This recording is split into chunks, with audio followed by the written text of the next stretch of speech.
അവിടെ വെച്ചോ, ചായ പിടിച്ചോ. മുതലാളി മോളെ കല്യാണുണ്ട്. മോളെ കല്യാണം ഉണ്ടല്ലേ? ഒരു കാര്യം ചെയ്യ്, ഇതുകൂടി വെച്ചോ. മുതലാളി നിങ്ങൾ എന്തിനാ ഒരു പരിചയമില്ലാത്തൊക്കെ ഇങ്ങനെ വാരിക്കൊരു പൈസ കൊടുക്കുന്നത്? എനിക്ക് കറക്റ്റ് ശമ്പളം ചെയ്യുന്നില്ലേ? നീ ഭാരിച്ച കാര്യം നോക്കണ്ട, എന്റെ പണി എടുത്ത് ഡ്രൈവ് ചെയ്യ്. ശരി മുതലാളി. ഡ്രൈവർ സൺറൂഫ് തുറക്കൂ. മുതലാളി മഴക്കാലല്ലേ, വെള്ളം ഉള്ളിൽ കയറില്ല വണ്ടിന്റെ. വണ്ടി മോശമായി പോയില്ലേ? വണ്ടിയിൽ വെള്ളം കയറിക്കാനാല് ഞാൻ വേറെ വണ്ടി വാങ്ങും. നീ എന്റെ വണ്ടി എടുത്തേ. Okay, sunroof ഓണക്ക്.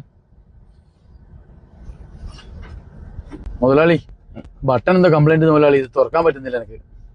എന്ത് ഇന്നലെ ഡ്രൈവർ ആക്കിയ മാറ്. ഇങ്ങനെ ആക്കി, ഇങ്ങനെ ഇങ്ങനെ ഇങ്ങനെയാക്ക്, ഇങ്ങനെ ഇങ്ങനെയാക്കടാ, ഇങ്ങനെ ഇങ്ങനെ